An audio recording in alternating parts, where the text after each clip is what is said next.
Nigeria is currently battling a massive oil theft that is threatening Africa's largest economy. The government says it loses millions of dollars every day as a result of rampant oil theft in the Niger Delta region. Because of the problem, Nigeria has not been able to meet its OPEC production quota. The country's current OPEC production quota is around 1.830 million barrels of crude oil per day, but it is very unlikely it would be able to meet that target. In July, the country could only manage to produce a meager 1.08 million barrels of crude oil per day. In fact, since the beginning of this year, Nigeria's production level has not exceeded 1.5 million barrels per day, and that's the highest. It's a very worrying situation, and the economy is taking a very serious beating, leading to acute shortage now of foreign exchange. Much of the country's forex earning actually come from oil receipts. Officials say due to crude oil theft, Nigeria lost a staggering $1 billion in revenue in the first quarter of 2022. Now, appearing before the House of Representatives Committee recently, the head of the Nigeria National Petroleum Corporation said the organization discovered over 200 insertions on its oil pipelines recently. The head of the Nigerian Upstream Petroleum Regulatory Commission, Gbenga Komolafe, has also revealed that only 132 million barrels out of 141 million barrels of oil produced now in the first quarter of 2022 were received at export terminals. And also recently, a super tanker with a capacity of 3 million barrels of oil per day was arrested in Equatorial Guinea after evading arrest in Nigeria. Now, these are clear pointers to how serious the menace of oil theft is. The government, of course, has not been folding its arms. Not quite long ago, it launched the country's biggest naval operation ever, codenamed in Hausa Dakata da Barao, to fight oil theft. And since its launch, the operation has yielded positive results, leading to some arrest and destruction of illegal refineries and massive recovery of oil. And just last week, it was announced that NNPC has given a former militant leader, Government Tompolo, popularly known as Tompolo, a hefty pipeline surveillance contract, all in a bid to stop the rampant theft.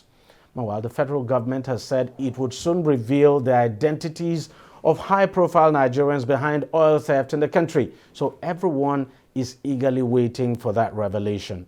But let's discuss all of this further now. Bode Showumi, who is an energy expert, now joins me on the program from Abuja. Thank you very much, Bode, for joining us on the program. This oil theft, very, very massive. Break it down for us so that we understand how how the economy is taking a huge impact from this. Okay, thank you, and it's a pleasure to be here once again. Theft by its nature occurs within some amount of secrecy. So in terms of the exact modalities of how the thefts are, we can only know from the results of the theft when we do see them. However, the impact of the theft is left for all to see. The first thing that you can easily put in perspective is that since the Russian invasion of Ukraine, virtually every oil nation has increased their revenue by like times 10. Nigeria has not only not been able to increase her revenue, she has lost revenue. So that speaks to the impact that we as an oil producing nation are not benefiting from the sudden hike in prices from this petroleum. That's worrisome. The second part is that the basic things that we are to do as a nation, so as a basic income, we are unable to do it. So basically, if you are earning 100,000, you already have a budget. You need to buy some groceries, you need to buy some food, maybe pay children's school fees and all that. So we are hindering our capacity to earn basic things. So we have the ASU strike that is going on. So even government desires to pay ASU what they want, they are not able to, as a result of all these issues within the system. So the result is that if the oil theft continues, Nigeria can actually go bankrupt and collapse. It's as simple as that. Because without money to pay staff salaries, to pay civil servants, to do the legitimate work of governance, the nation can collapse. And if those who are stealing and if those who are doing it do not understand that, it just shows that how much they are ignorant of how systems work, how much they are ignorant of how the impact of all these things affect us, or maybe they just don't care. So in terms of its effect, it's affecting the very fiber of our being, the very fiber of our national economy. You look at what the government has, the initiatives that the government have actually taken now to stop this oil theft. Earlier I did talk about that biggest naval operation that was launched early this year, late last year. And now a hefty contract has been given to Tompolo. That contract, of course, he was given that contract in the past, but when this government came in, it of course canceled the contract, and now it's gone back to him. So you look at these initiatives that the government is taking. You look at the military, the ongoing military operations, and all of that. Do you think in the end, even though we're beginning to see some positive results, but we're still not at a level we want, because as we speak, we're even not doing up to 1.5 million barrels per day. You think all of this, especially with the new contract given to Tompolo now, you think that will make a huge difference? Well, there are so much illegalities and abnormalities that take place here that things that are abnormal, we start to believe that they look normal. In the first place, the nation has security forces. It has people that protect the territorial integrity, in which case is the Navy. By the time you now start bringing non-state actors to provide the services that state actors should be doing, that's an abnormal situation. But is that not, it's like you're asking, this is like it's complementing what the Navy is doing. Isn't that the case? There's nothing to complement. It's either the Navy can do its job or not. So does the U.S. Army or even the Cameroonian army next door, do they use militants to support them? Does the argument has also been made that there's every need to involve the local communities now in protecting this pipeline. But not in security. So is this not a case of involving the local communities to protect the pipelines? Because this person we're talking about, Tompolo, he's based in the Niger Delta. This is not the way. We know that, he's going to definitely use the youths of the various communities now to police these pipelines.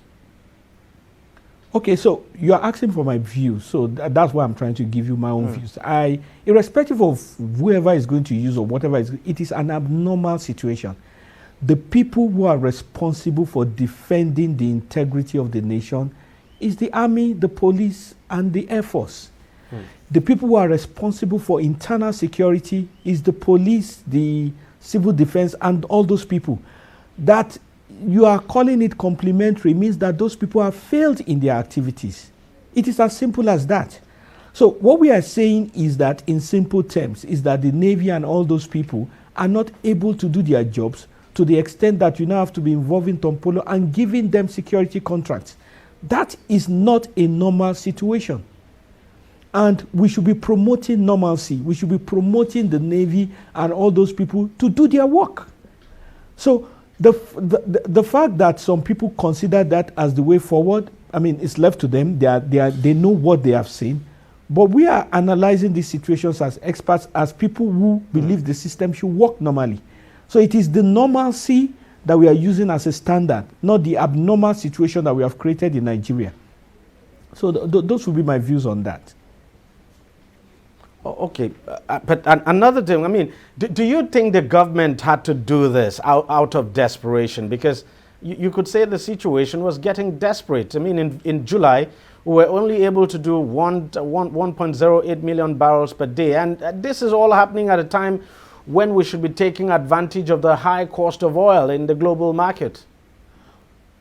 So the oil theft that we are talking about is not the kind that Tompolo can protect with. So the kind that you can even have those people protecting is the one by people who are busting pipelines.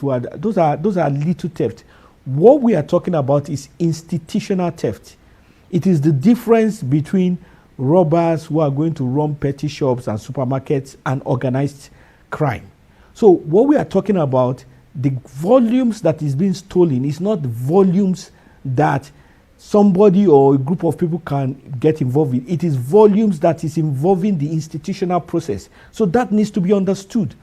In my view, and in the view of others, a number of other people, is that they are involving people like Tompolo and all that for them to get a share in the pie and to keep them quiet.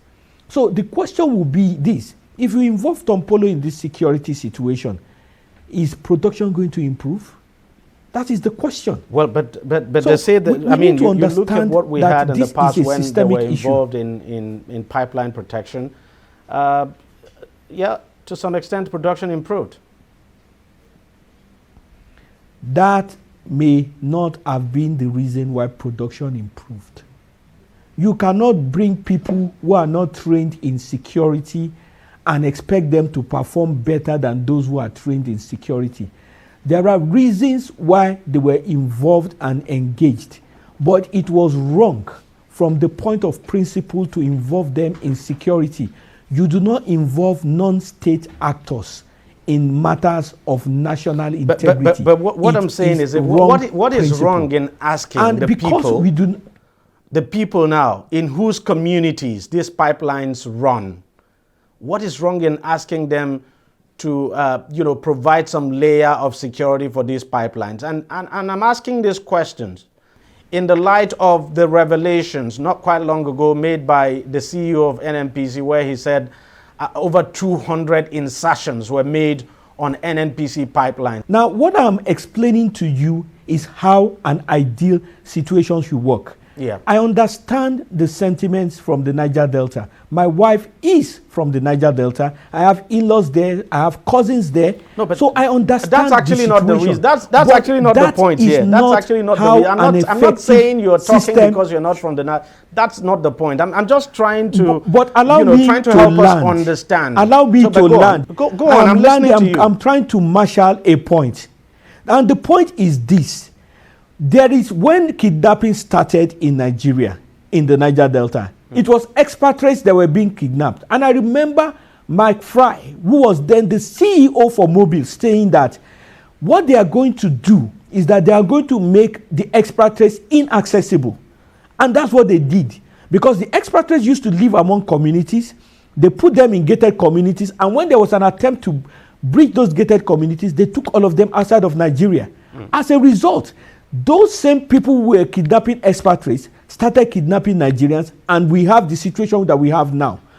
And it all began because the principle of security was not followed, and Nigerians did not stop kidnapping.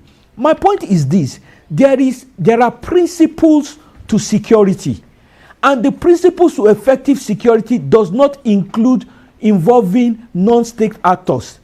People have not said that because Afghanistan is lawless, they are going to involve Hezbollah in providing security. That is not the way it works. The Navy, the police must be in control of security for security to be effective.